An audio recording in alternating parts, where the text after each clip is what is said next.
तो आज से एक नया टॉपिक शुरू करते हैं, राज व्यवस्था। सबसे पहले ये जानने की ज़रूरत है कि राज व्यवस्था है क्या। राज मतलब रूल और व्यवस्था एडमिनिस्ट्रेशन।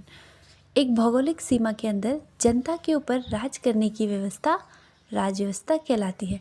एक भौगोलिक सीमा है निश्चित, उसके अंदर जो जनता है, जनता के ऊपर जो राज करने की व्यवस्था है, जनता के ऊपर कैसे राज किया जाए, इस चीज़ की व्यवस्था राज व्यवस्था कहलाती है। इसके लिए एक राज्य की आवश्यकता होना जरूरी है। और राज्य क्या होता है? राज्य एक भौगोलिक सीमा के अंदर जनता एवं शासक वर्ग के बीच का संबंध राज्य कहलाता है।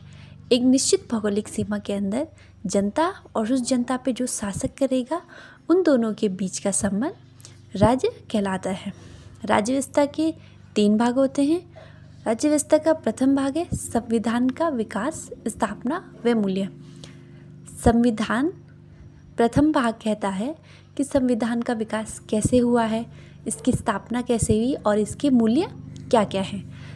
राज्य व्यवस्था का दूसरा भाग कहता है भारतीय संविधान क्या है। तीसरा भाग है राज्य व्यवस्था का भारत में प्रशासनिक तंत्र।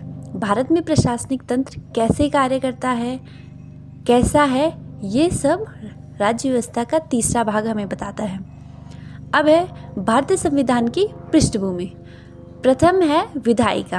विधायिका है जो कानून बनाती है, जैसे केंद्र में संसद और राज्य में विधानसभा।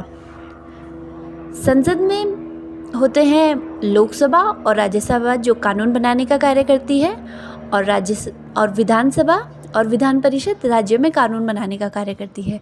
कार्यपालिका, अब जो कानून संसद और विधानसभा ने बना लिया है, उस कानून को एग्जीक्यूट करना वो किसका काम है? कार्यपालिका। बेसिकली कानून व योजनाओं को लागू करना कार्यपालिका का काम है।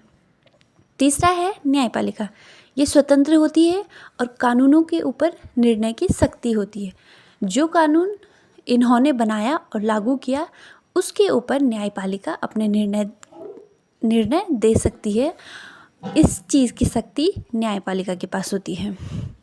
तो लोकतंत्र के 4 स्तंभ होते हैं, विधायिका, कार्यपालिका, न्यायपालिका और इम्पोर्टेंट प्रेस।